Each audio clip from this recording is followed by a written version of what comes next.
11 y 10, sí, perdón, me cambié de lugar y no veo bien la lucecita del micrófono. 11 y 10 de la mañana ya arranca mi segmento favorito de este programa, en el momento en el que llamamos a alguien acá al piso para conversar, para que nos enriquezca la conversación.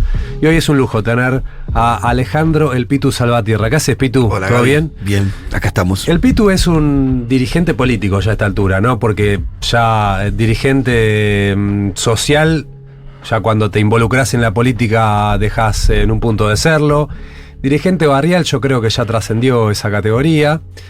Es un dirigente de base, sí, es un dirigente de base.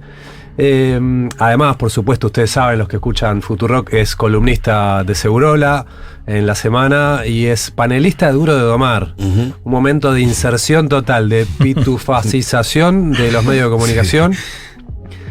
Y hay muchas cosas de coyuntura que quiero hablar con el Pitu porque él tiene un análisis político súper interesante, está buenísimo. Ahora, claro, cuando me dijo Melina, me confirmó que venía el Pitu, me puse a leer también un poco del Pitu. Una historia que aquellos que hacemos periodismo político conocemos, porque él irrumpe en la realidad argentina en el año 2010. Y ahí salieron varias notas. Yo me acuerdo alguna de la Rolling Stone, quién es este tipo que habló ahí en la Casa Rosada, y ahí nos pusimos a conocer su historia. Pero la verdad, la volví a leer en La Semana y tiene una historia que es atrapante. Dice el Pitu que vivió 100 vidas. Sí. Y se justifica bastante eso que dice. Miren, yo se las voy a hacer rápida para que no perdamos toda la charla o no consumamos toda la charla en esto porque hay muchas cosas de coyuntura. Pero sí después me gustaría, antes de meternos en la coyuntura, detenerme en algunos puntos. Pitu hasta los 13 años vive con su mamá y sus hermanos en la casa, un departamento del abuelo materno. Cuando vos paterno. Cuando vos nacés, ¿tu viejo ya estaba preso? Sí. Sí. Cuando nací, mi viejo estaba detenido en un instituto de menores. Claro, porque tu viejo te tuvo a los 14. Él tenía 14 y mi mamá 16. Mirá, y sos el mayor de los 7 hermanos. Sí, somos 7 hermanos de esa misma pareja. Sí, del mismo matrimonio. Pero tu viejo siempre preso. Sí, hay algunos que somos entre nosotros denominados tumberos, que nos hicieron mientras mi papá estuvo preso, y hay otros que no. Ajá. Que justo coincidió que mi papá estaba en libertad. Tenemos 2 hermanos que no son tumberos. Los otros 5 somos gestados en un penal. Ahí, está bien. ¿Dónde estaba preso tu viejo? Y cuando yo nací, mi viejo estaba en el Instituto San Martín. Ajá. Que es el Instituto de Menores. ¿Y por qué estaba preso tu papá? Por robo. Por robo. Sí, todas las causas que él cumplió, todas las condenas que cumplió, siempre por lo mismo, por robo. Bien, y a los 13 años, como le decía, se muere el abuelo paterno y la madre del Pitu con los hermanos del Pitu queda en la calle. Sí, éramos 4 hermanos en ese momento. Ajá. Mi mamá y yo y 3 de mis hermanos. 2 años viviendo en la calle. 2 años y algunos meses más, sí. Bueno, imagínense, hasta ese momento era una familia pobre, pero que la peleaba, ibas al colegio todos los días, comías todos los días. Iba al club. Y de pronto a vivir en la calle, con 3 hermanos. Fue muy irruptivo porque yo estaba en 7º grado y iba a la escuela a la tarde. Entraba a las 12 del mediodía y salía a las 5 de la tarde. Y volviendo de la escuela, mi mamá, el barrio en donde yo vivía, un complejo habitacional, la urbanización de la Villa 4. Sí, de Matadero. Sí, se arranca en la dictadura militar el proceso y se termina en el gobierno de Cámpora, dentro del plan Dorrego. Y el barrio es un barrio que respeta algunas costumbres y usos de los espacios en común y los pasillos internos que tenía la villa. Claro. Entonces cuando yo llegué al barrio, lo que vi a mi mamá en la puerta del barrio, en la entrada del barrio, con bolsa de residuos, y no entendía muy bien qué pasaba, y mi mamá me dijo, no tenemos que ir. Claro. Y no había muchas explicaciones. Y no había un lugar donde ir a caer. No, y lo más doloroso era que nosotros quedábamos en situación de calle por culpa de mis tíos, por los hermanos de mi papá. Paterno, claro. Claro, que reclamaban el departamento en heredad y bueno, hicieron todo ese proceso. Y vos decís dormir, o leo yo, vivir en la calle. ¿Qué es vivir en la calle? ¿Dónde dormían? ¿Dónde comías? Y en distintos lugares. Depende el día, depende la situación climática. Había momentos en donde se podía dormir en una plaza y había momentos en donde la situación estaba dura y dormíamos en la puerta del Club Gloria, un club histórico del barrio Mataderos. ahí se filmó una escena de la película Tanguito. Era un club histórico que se hacía boliche cuando era pibe yo. Y en la puerta tiene una entrada, como una escalinata, una entrada muy aristocrática al lugar. Y ahí dormíamos muchas veces, que era un lugar bastante calentito. ¿Cajero automático no te tocó nunca? No, en ese momento todavía no nos habíamos apropiado de los cajeros automáticos. Está bien, sí. Bueno, Boca de subte tampoco. No. Para tranquilidad de Jorge Macri. Sí, en una estación de servicio que había una de eso que había en la calle Directorio, creo que casi llegando a Larrazábal. Y ahí el tipo nos dejaba a veces dormir en un costado donde hacían el cambio de aceite de los autos. Claro. Y ahí era un lugar. Bueno, imagínense. Donde nos enganchaba la noche a veces también. Imagínense lo que es para un pibe de 12, 13 años, ese shock de estar en una casa, está bien, con el padre preso, pero con una figura paterna, que era el abuelo paterno, ir a la escuela todos los días, estar en séptimo, y de pronto a la calle. 2 años y medio vive en la calle. En un contexto en donde no había una base de políticas sociales. Claro. No existía. Claro. No existía el subsidio habitacional, que hoy existe paupérrimo en la ciudad, pero existe. No estaban los paradores, no existía la asignación universal por hijos, no existía ningún programa social. Sí. O sea, la política que regulaba la sociedad era la creación de empleo. Claro. Y en ese momento, año 92, el neoliberalismo completo. Bueno, imagínense, en la calle, en el inicio de los 90, 2 años y medio en la calle, una amiga de la madre les presta un terreno, ahí hacen un ranchito para empezar a vivir. Después la madre se pelea con esa amiga y de nuevo a la calle. Sí, estuvimos 8 meses ahí, más o menos, y volvimos a estar en situación de calle, una situación media particular porque quedamos boyando en los pasillos del barrio. Claro. Después Villa 15, Villa Lugano. Esto fue en Villa 15. Esto es Villa 15. El lugar que la amiga de mi mamá le cede a mi mamá es en la Manzana 21 de Ciudad Oculta. Bueno, de nuevo en la calle, en Ciudad Oculta, ahí terminan en un comedor popular. Sí. Que empiezan a atenderlo, no tenían baño, hacían en un balde, vos te encargabas de llevar, ¿cómo es eso? El lugar donde, claro, cuando nosotros quedábamos en situación de calle en la villa, a mi mamá se le ocurre ir al Consejo Deliberante, que era la legislatura ahora, ¿no? A golpear puerta. Y en esa golpeada de puerta en los pasillos nos cruzamos con el que era presidente del barrio, Marcelo Araya, que, bueno, no sé, nunca entendí bien cómo él supo que nosotros éramos de Ciudad Oculta, pero en definitiva termina hablando con mi mamá. Cuando mi mamá le cuenta esto y le ofrece, yo tengo un comedor que estamos justo reubicando, porque abrieron una calle del barrio, lo estamos reubicando y el equipo de laburo del comedor se me desarmó, no tengo quien lo atienda, y le ofrece a mi mamá, te pueden quedar a vivir ahí con la condición de que atiendan el comedor. Claro. Y ahí nos establecimos, el lugar no tenía baño, entonces improvisamos un baño justo era como un módulo que tenía más o menos 20 metros de ancho, 20 metros de largo por 10 de ancho más o menos. Y en el final tenía una franja donde no se había terminado el piso. Y teníamos 1 metro de una franja de tierra. Y ahí nosotros improvisamos una pared de machimbre, pusimos un balde y ese era nuestro baño.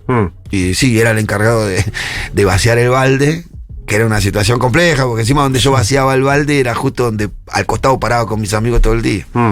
Entonces era una situación, era una pelea diaria porque mi mamá quería que vacíe el balde y yo trataba de vaciarlo en un momento en donde no te vieran. Claro, y eran complicados. Bueno, imagínense entonces la situación, ¿no?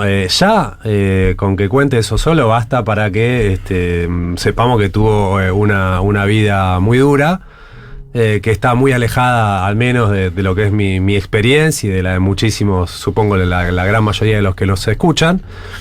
Pero no solo eso, porque claro, viviendo ahí ya en una situación tan precaria, empezás a codearte con la delincuencia en la villa de Ciudad Oculta. Y sí, cuando estuvimos en el comedor resolvimos una parte de nuestros problemas, que era la comida.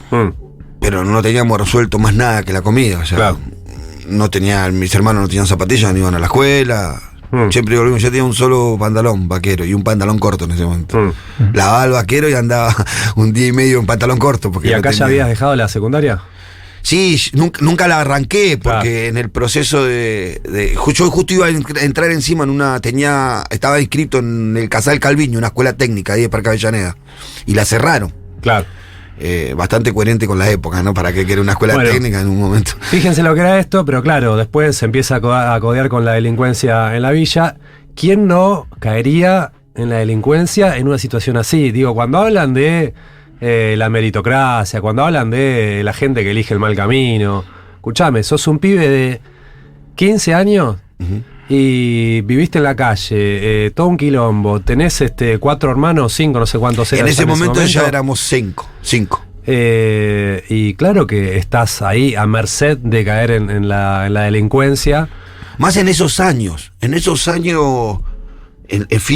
Durante los 90 y principios de los 2000, había una cultura delincuencial muy, muy fuerte dentro de los barrios populares. La exclusión, la falta de oportunidades, la miseria, convirtieron a los barrios en lugares de mucha violencia primero. Y después la falta de oportunidades no te dejaba otra opción que salir a chorear en un punto. Primero y en definitiva, en ese momento ser chorro era ser alguien también dentro del barrio, ¿no? Bueno, en esos años salió Pisa Birrifazo, la película, la cumbia villera, que tenía mucha connotación del delito. Vos escuchabas a los pibes chorros. Obvio. Escuchabas a los pibes chorros, damas gratis. Las letras que se expresaban era lo que pasaba en las esquinas de los barrios en ese momento. Era esa cultura que se tejía en los barrios marginales de la Argentina en los 90. Y primero es Pitu, que es de Pitufo, Pitu, ¿no? Che, claro. Pitu, vamos a robar una cartera. Primero arrancó así. Y sí, siempre arrancás con esas cosas. Éramos pibes, tenía 15 años y tenía un pibe amigo que, me acuerdo, Rocky, que le decíamos, y me dijo, che, y no tenía zapatillas. Él quería que vayamos a bailar. ¿Él no tenía vos? Yo. Tenía una zapatilla que me había dado mi papá, que la había negociado preso. En un momento lo fui a ver y me dijo, tomá, llévate esta zapatilla, que eran 3 números más grandes que es mío, y encima se habían agujereado abajo. Y entonces el tema fue, mirá, no es que fuimos a robar una cartera, en realidad en ese momento para resolver una cuestión puntual de comida en ese momento. No tenía para comer, pero no fuimos por eso. Él me dice, vamos a robar una cartera para comprarte una zapatilla. Y vamos a bailar. Claro. Y allá fuimos con una cartera en la zona de Lugano y eso, nos robamos una cartera y salimos corriendo y llegamos al barrio. No nos alcanzó para comprar una zapatilla nueva, compramos una en el barrio y no nos fuimos a bailar igual ese día. Pero esa fue mi primera experiencia del delito. Pitu es co-conductor de Segurola, me aclaran, ¿eh?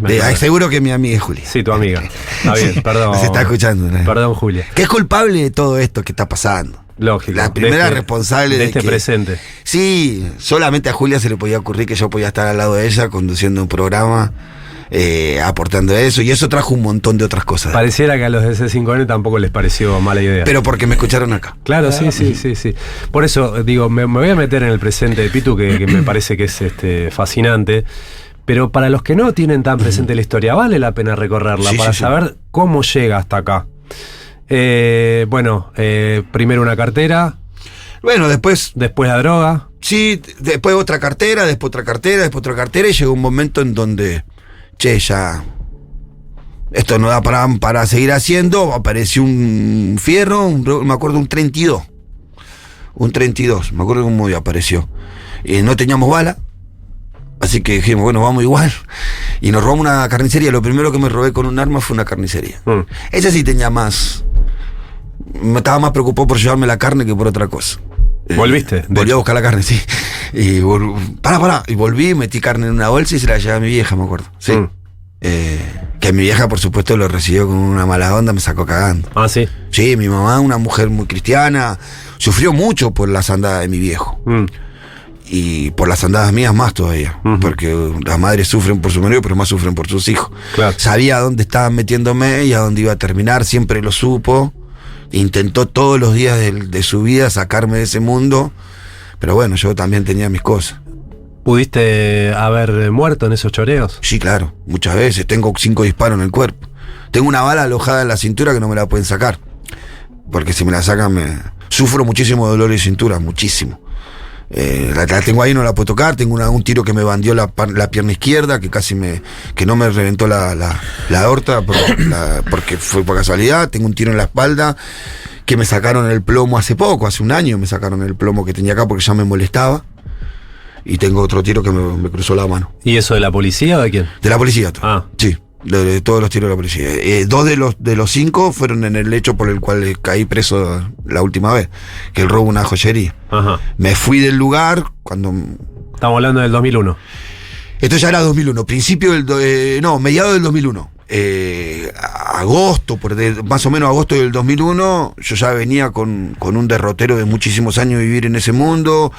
En febrero del 2001 lo mataron a mi papá en el robo de un frigorífico allá en Mercedes. Tu viejo salió y siguió robando. Sí, es más, mi viejo la última vez que sale, yo más lo ayudaba a él que él a mí, porque yo ya estaba establecido en ese mundo delincuencial, tenía un grupo con el cual salíamos a chorear, estábamos bastante equipados, como decíamos en ese momento. Entonces, más cuando él recupera la libertad la última vez, yo lo traigo a laburar con nosotros, a chorear con nosotros.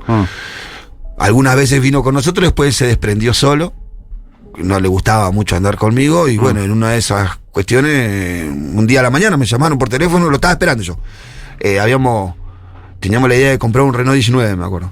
Y no venía, lo llamé a mi mamá, y mi mamá me dijo, no, se fue con un amigo. Yo sentí que pasó algo ahí, le dije, ¿para qué lo dejaste ir solo? Me enojé con mi mamá. Y nada, pasaban las horas, no venía, trataba de ubicarlo a la persona con la que se fue él y no lo ubicaba, y en un momento por otra persona dice, che, tu papá está en Mercedes en el hospital. Fuimos allá a Mercedes y llegamos a Mercedes con mi mamá y mi hermana, la que me sigue a mí, y fuimos al hospital. Del hospital me dijeron, no, andá a la comisaría, de la comisaría no, tenés que ir al hospital. Rebotamos como 5 veces hasta que uno se animó a decirnos que mi papá había muerto a las 2 de la tarde, y ya eran las 8 de la noche. Claro. Y nada, un dolor inmenso, mi vieja destruida ahí. Fue un momento muy, muy particular, muy, muy complicado de mi vida, que me afectó todo emocionalmente, psicológicamente. Perdí el eje, ya no hacía las cosas con el cuidado que la venía haciendo. Encima a los meses cae preso uno que era como mi hermano en ese momento, Fabián, que también fuimos a chorear. Él queda preso, yo me voy, y ahí me terminó de romper la cabeza. Entré en un momento muy, muy oscuro, que no me importaba nada. Y ahí caes preso vos. Sí, ahí lo que me pasa en esa joyería me pasa porque hice las cosas mal y porque estaba totalmente mal de la cabeza en ese momento. Había muerto mi papá, se había ido mi hermano en cana, yo estaba solo ahí dando vueltas con eso, y bueno, terminé en esa situación muy compleja, que no me mataron porque fuiste a robar en una situación en la que no daba para hacerlo. No, lo daba para hacer lo que fui a hacer, encima solo. ¿Solo fuiste? Sí, solo. En realidad iba con un amigo que se arrepintió al último momento, y yo ya estaba como muy embarcado, y terminé queriéndome robar una joyería solo, en una moto robada, con un auto, un desastre. Claro. Porque me terminaron, cuando apenas salí de la joyería, me metieron un tiro en la cintura, no pude subir al auto, tampoco me pude subir a la moto, tuve que salir corriendo, me corrieron como 5 cuadras. Cuando me tenían por agarrar, secuestré un auto y me fui con a veces con digo, a veces me acuerdo de esas cosas, me da una vergüenza bárbara, pero fue así. O sea, venía una persona en la corrida que me venía corriendo la policía, se atravesó un remisero. Claro. Y yo le apunté al remisero, me subí al auto, y el policía me dejó ir, porque si no podía ser un desastre. Claro. A los 5 días, yo ahí voy al hospital, a los 5 días me dan el alta, y como a la semana de que me den el alta iba a ver a mi hijo y me chuparon del barrio. Las personas, siempre digo lo mismo, el día que en Argentina, ¿sabes cuál es el día que más personas con captura caen preso? ¿Cuándo? El Día de la Madre. Sí, el delincuente tiene una parte de él, que siempre es la familia. Y van a visitar a la madre. Sí, lo espera. Claro. Van y lo esperan. Saben que en algún momento va a ir a ver a la mamá ese día. O va a buscar la manera de contestarse a la mamá. Y ese día que más personas caen preso. Bueno, yo caí preso yendo a buscar a mi hijo. Bueno, mirá, estamos en 2001. 15 de diciembre del año 2001. Pitu cae preso y todavía faltan 9 años para que Pitu irrumpa en la escena nacional. Así que imagínate si tiene 100 vidas, 1000 vidas tiene este tipo. Ahí vas por varias comisarías, como que ninguno te banca. Sí, primero me alojan en la unidad penitenciaria, en el complejo penitenciario de Ezeiza. Sí. Ahí yo enseguida tenía un grupo, o sea, tenía muchísimos vínculos en el mundo de la delincuencia. Los amigos de mi viejo, claro. Mi viejo había estado casi 30 y pico de años preso, claro. Los compañeros míos que había generado en esos años de delincuencia, y el barrio en el que yo vivía tenía muchos pibes presos. Entonces cualquier pabellón encontraba algún amigo, algún conocido, hacíamos un grupo y nos convertíamos en tipos negativos, o sea, hacíamos maldades. Entonces el servicio penitenciario me empezaba a cambiar de pabellones. Cuando ya no había otro pabellón para meterme, me llevó de Ezeiza a Marcos Paz, a otro complejo. También lo mismo, dando vueltas por los pabellones hasta que me lleva a Devoto. Y de devoto ya tuve ahí una situación donde le dieron 2 puñaladas a un pibe que estaba conmigo, un quilombo bárbaro, y de ahí me sacaron. Me dijeron no. Y me intentaron llevar al servicio penitenciario bonaerense. Lo que pasa es que el servicio penitenciario bonaerense no me aceptaba tampoco. Y quedé en la comisaría, en el departamento de policía en María y General Paz. Ahí donde una persona debería estar no más de 8 horas, porque así está diseñado. Estuve como 5 meses, 4 meses y pico. En una situación bastante paupérrima, no podía bañar, se me había infectado la pierna. Pero, por primera vez en muchos años, estaba sobrio. Mira. Había mucho tiempo sin consumir droga. En ese lugar. Claro, porque durante todo este tiempo que yo te relato, desde que tengo 15 años hasta que pierdo la libertad, las drogas eran una continua, distintas drogas, pero era siempre una relación con el consumo de sustancias, un poco para sobrellevar esa vida de muchísima adrenalina, de miedo, ¿viste? Ninguno que sale a chorear sale sin miedo. Claro. Todos salen con miedo. Y creo que los grandes desastres que hacen las personas que chorean hoy en día tienen 2 motivos: o el consumo de droga o el propio miedo. A veces yo miro cosas y digo, hizo todo eso del cagazo que se pegó. Claro, sobre todo si te enfrentás o te encontrás con alguien que está armado también. Es peligroso el delincuente con miedo y nervioso. Digo, si al que le vas a chorear está armado. Y es un problemón. Es un desastre. Sí, nunca mi experiencia en ese mundo me dejó algo, o algo que le digo siempre a las personas: dejate robar. Dejate robar. ¿Qué va a hacer? Te tocó. Todo lo que te pueda llevar en algún momento lo podés recuperar, pero si te queda la vida ahí, no tenés ninguna solución. Así que si yo le tuviera que dar algún consejo a alguien que en algún momento se encuentre en esa situación, lo que tenés que tratar es que eso termine rápido. Y si posible que no venga la policía. Claro. Porque ahí es el problema. Quilombo. Terminás en la cárcel de La Plata. Sí. 7 años en total estás preso. 7 años y 8 meses. Y en la cárcel de La Plata te dan un consejo que te cambia. Sí. ¿No? Un amigo de tu viejo. Sí, el pastor de la iglesia, a mí no sabía dónde meterme, se hizo penitenciario bonaerense, porque dependía de la justicia federal. Sí. Entonces era un problema que me pasara algo. Sí. Entonces, viendo dónde me metían, se enteraron que Caballo Sala, que era el pastor general de la iglesia Libres en Cristo, que era una iglesia que se fundó dentro del penal, había sido compañero de mi viejo. Evangelista. Evangelista. Sí. Cuando era compañero de mi viejo todavía no era evangelista. Sí. Pero ahí es evangelista, y al toque me ubicaron ahí. El pastor dijo: sí, tráelo para acá, que lo cuidamos acá, no le va a pasar nada. La iglesia tenía un marco de seguridad ahí adentro que era bastante particular. Y nada, al segundo día que me ubicaron en el pabellón de evangelista, preguntaron si ¿quién quiere estudiar? Y la verdad que él me dijo: anda a estudiar, hace algo, no te queda chanchado, me decía Sala. Y me anoté en la escuela y empecé a estudiar. Eso creo que fue el principio del cambio de mi vida. Y de nuevo, vuelvo a esto del mérito, que es bien distinto a la meritocracia, ¿no? Porque vos estudiando ahí tenés el mejor promedio de la ciudad de La Plata. De los toda secundarios. La Plata. De todos los secundarios de La Plata. Sí, sí. Alac me entregó la medalla. En el Teatro Argentino, donde estuvo Cristina el otro día, ahí me entregaron. ¿Con qué promedio, Pitu? 9.86. Ahora miércoles. 9.86. Pues sí, un tipo que vivió en la calle, 5 hermanos, el padre siempre preso, drogadicto, quilombo, 5 tiros. Va y se pone a estudiar y hace el mejor promedio, no de la cárcel, el mejor promedio de toda La Plata. Sí, siempre fui buen alumno igual, ¿eh? En la primaria también me iba muy bien. Nunca repetí un grado, tenía no sé, retengo algunas cosas, retengo información muy rara, pero la retengo. No era estudiar tampoco mucho, era más de prestar atención cuando la profesora o el profesor explicaba. Y me quedaba muy grabado esas cosas, entonces no me era muy difícil estudiar. Y dentro de la cárcel tenía muchísimo tiempo. Pero lo más importante que me pasó dentro de ese contexto fueron 2 cosas: que tenía 2 profesores que eran Jorge y Freud, Hugo. Uno era de cívica y otro de contabilidad, que lo que menos hicieron es enseñarme contabilidad y cívica, y me empezaron a hablar mucho de política. Un día tiraron una consigna, yo me prendí, y los tipos de ahí, durante los 5 años que yo hice la secundaria, no hubo una sola clase en donde no tuviéramos un rato para hablar de política, de coyuntura, de peronismo, del rol de los medios.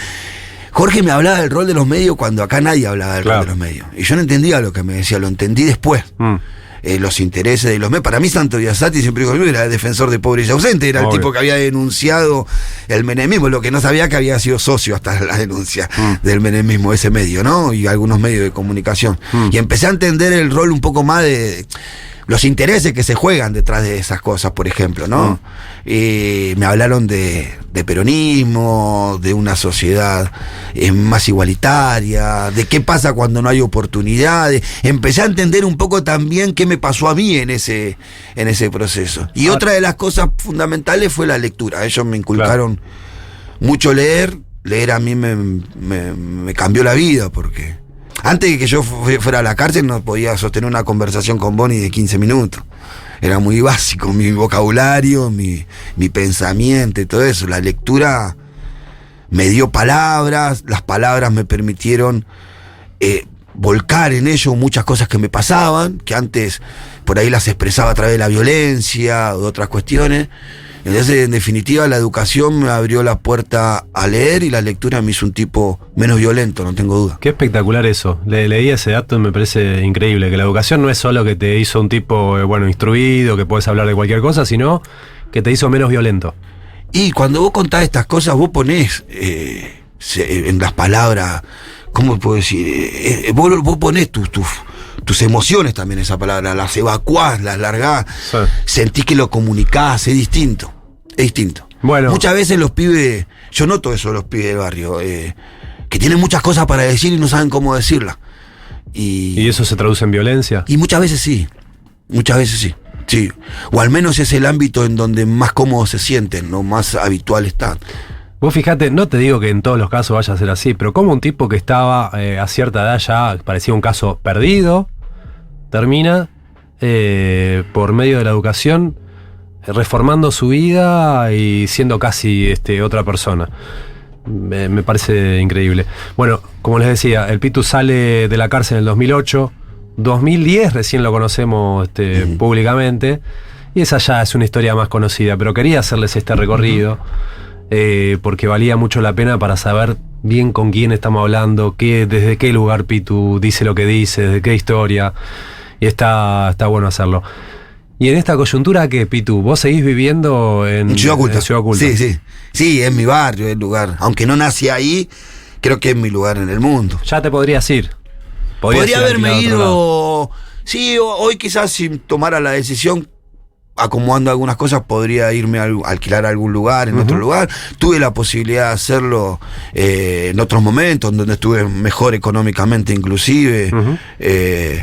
Bueno, la política me dio la posibilidad también de trabajar en algunos lugares que estuvieron bien pagos. Claro. Pero bueno, no, era muy difícil porque también yo había tomado un rol en el barrio y había dicho un montón de cosas durante el conflicto del indoamericano y durante mi vida militante. Y estoy convencido de que irse del barrio sería lo más fácil, ¿viste? Cambiar de barrio es fácil. Cambiar el barrio es el objetivo y tratar de que ese lugar no tenga nada que envidiarle a otros y que las personas no tengan la necesidad de salir de ese barrio para sentirse felices o realizados. Y eso se hace a través de la integración urbana de los barrios, la urbanización de ellos, dándole los servicios como el resto de la ciudad y haciendo que esos barrios sean habitables. ¿Cuántos pibes tenés? Ahora 3. 3 pibes. Y un nieto. Bien, mirá. Somos precoces, así como cuando yo nací mi papá tenía 15 años, cuando nació mi hijo mayor yo tenía 16. Mirá, y hay un dato que me alucinó, no sé si es real, me lo tiraron así. ¿Tu hijo mayor a quién vota o a quién le gusta? El mayor no, el del medio, es medio raro. Sí, tiene otra crianza distinta. Ajá. Yo noto mucho la diferencia. Pero espera que lo diga, porque si no nadie entiende. No va a votar, pero estuvo muy nubilado en algún momento por Milei. Sí. Mirá. Sí, eso es muy particular, tiene otra crianza. Yo noto mi hijo mayor sufrió más. El del medio y la más chica estuvieron en otra etapa. Te agarraron tu buena época. Claro, en donde hay una estabilidad económica, en donde mi vida es otra vida, que no está vinculada a la violencia. Entonces se criaron de otra manera distinta. Mirá. Mi pibe, por ejemplo, siempre digo lo mismo, la preocupación económica de mi pibe, ¿por qué le preocupa la economía de este país? Es porque Boca no puede comprar un jugador como la gente. Y te dice eso, esta economía es una mierda, no podemos comprar un tipo que venga a hacer goles acá. ¿Qué edad tiene? Y mi hijo tiene 20 años. Ese segundo. Sí. Sí, y bueno, y primero la dejé pasar 2 o 3 veces hasta que un momento me dice, sentate acá que te voy a contar algunas cosas, y tuvimos una charla larga de lo que proponía Milei, de qué reivindicaba Milei. Estos chicos no tienen ni idea de lo que pasó en el 2001. No tienen ni idea de lo que fue el neoliberalismo en este momento. Si no, no pasaría tan cómodamente que Milei reivindique a Cavallo. ¿Y por qué les pega a Milei? ¿Por qué les entra a Milei? Hay varias cosas. Traté de hablar un poco con él. Una de las cosas que me dijo mi pibe que me quedó un poco así grabado es que ellos lo ven como un adolescente a Milei. Se identifican con ellos. Es uno de los nuestros, es como nosotros, así, contestatario, despeinado, habla bruscamente. Tiene como rasgo de adolescente Milei en sus planteos y en su conducta también, ¿no? Y nada, después me parece que también hay otro tema que la política le dejó de hablar a estos pibes y a la gente hace tiempo. Y de repente aparece que propone locuras, pero propone, ¿no? Y entonces vos tenés esa característica de pibe en los barrios como los que vivo yo, pibe que yo digo viven mirando Twitch, ¿viste? Y esa huevada. Y después tenés otro actor, otro pibe también de la edad de mi pibe que vivió siempre fuera del sistema. Que nunca lo pudimos meter adentro, aún en los momentos del kirchnerismo, de los mejores momentos del kirchnerismo, del peronismo, nunca estuvieron dentro del sistema. ¿Por qué no le sería seductor destruir el sistema? Y Milei poco te propone eso, rompamos todo. Claro. Entonces, ahí hay dos variables que creo que ahí está, viste, la seducción de Milei a determinados jóvenes de nuestros barrios. Sí, es atractivo. ¿Y en el barrio lo ves como un fenómeno? ¿Lo estás viendo como un fenómeno? No, yo creo que cada vez... yo creo que a medida que vaya avanzando sí, lo veo como un fenómeno, fue un fenómeno. Milei sacó 14% en la Comuna 8 en las últimas elecciones, comuna que tiene el 70% de las villas. Es imposible llegar al 14% en la Comuna 8 sin un voto villero.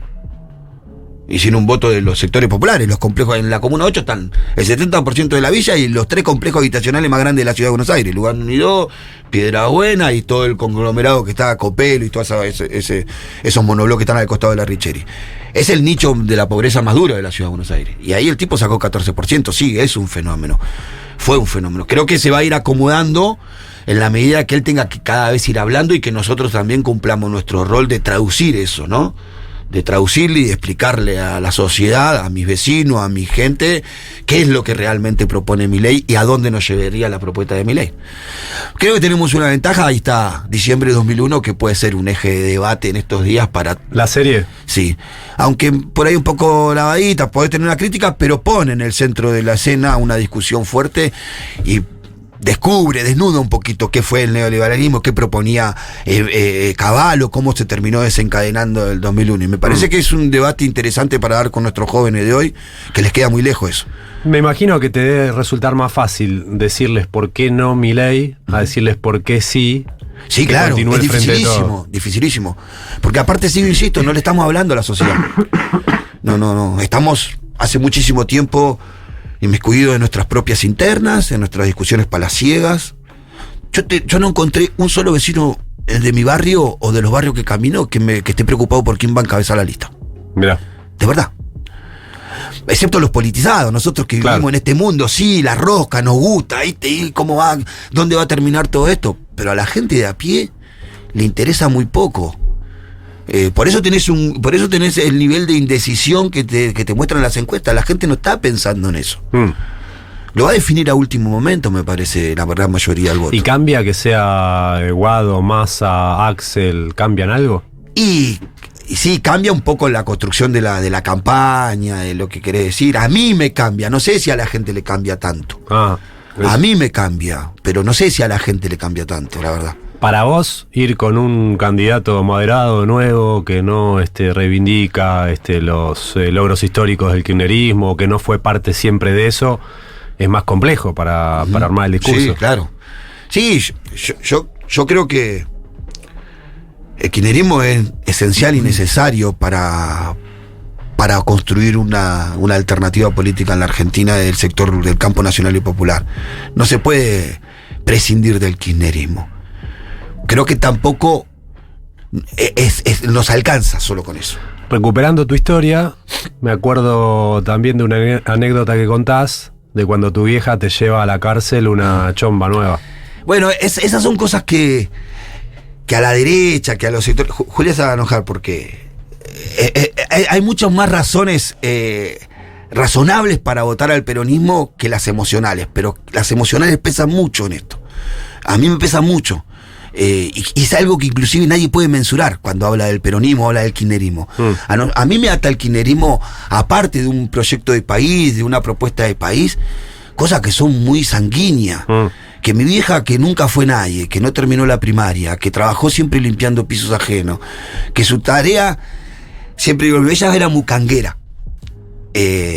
Los que vivieron... Los que vivieron cerca de algún frigorífico saben lo que le digo.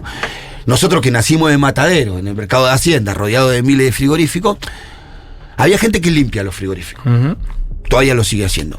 Y en ese momento el pago de esa gente muchas veces era las achuras. No se le paga con quita, se le paga con achura. Entre las achuras había entraña, que hoy sale una fortuna, pero bueno, claro. En ese momento era una achura la entraña. Y tenían un rol social en Matadero los mucangueros, porque agarraban esas achuras y hacían parrilladas en las esquinas. Mirá. Donde comían todo.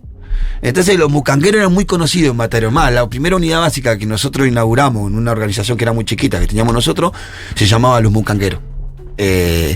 Y nada, mi vieja laburaba de eso, laburaba limpiando pisos, no terminó, como digo, la primaria. Nunca en la vida me había regalado algo nuevo. Casi siempre escucho una canción de la Versuite que habla de jamás podré elogiar a mi pobreza. Sí. Es una canción que a mí me pegaba muy fuerte porque, viste, habla de heredar la ropa al primo, viste, los parches que compartimos, el camino. Sí. Nosotros vivimos eso, heredamos. Mi mamá traía ropa de las casas donde limpiaba, que le daba a la patrona, y eso nos vestía a nosotros. Y nada, y yo después, bueno, caigo preso, mi mamá me iba a ver. Con Quita, que compartía con mi esposa, con Débora. Mi esposa trabajaba en casa de familia, mi vieja ya estaba grande, tenía algunos problemas de salud que no podía laburar, y Débora le daba plata para que me vinieran a ver. Se alternaban 15 días cada uno y me venían a ver.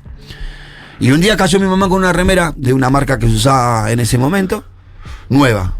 Me la puso así arriba de la mesa de visita, que estábamos con unos mates, y le dije, ¿qué haces, ma? ¿Cómo gastar plata en esto? ¿Estás loca? Y nada, me contestó algo que me quedó grabado hasta hoy, que me dijo, yo soy sujeta de derecho, pero la manera en la que me lo dijo.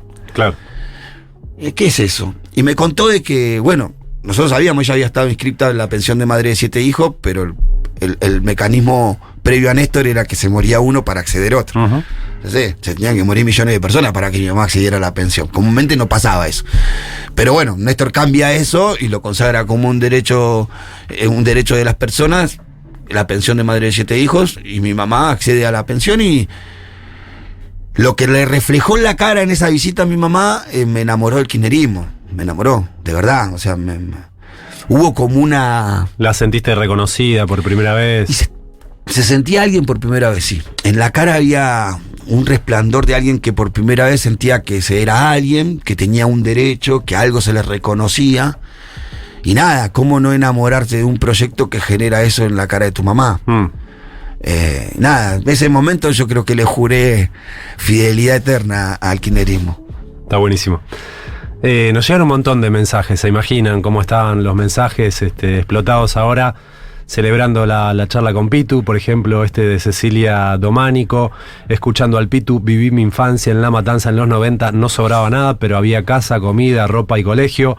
Lloro de escuchar que tan cerca de donde yo pasaba esto. Bueno, estaba el Pitu hablando de mérito, nadie merece la calle, nos dice Cecilia.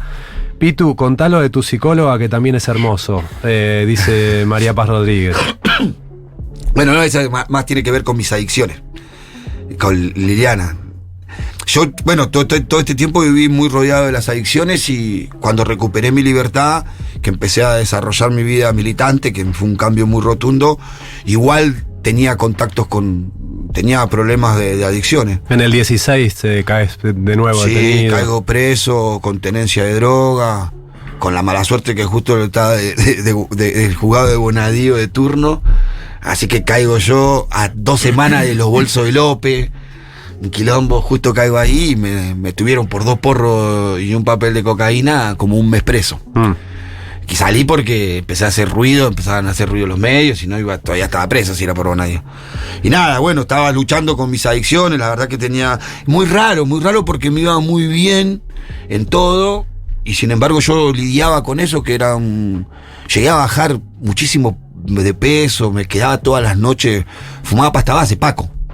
Me quedaba todas las noches de las 6 de la tarde, 7 cuando volvía de hacer mis cosas, hasta las 5 de la mañana en la terraza fumando esa porquería. Y me dormía 3 horas y me iba a laburar. Y a veces iba a Intratada, viste, a los medios, y yo estaba con ese problema.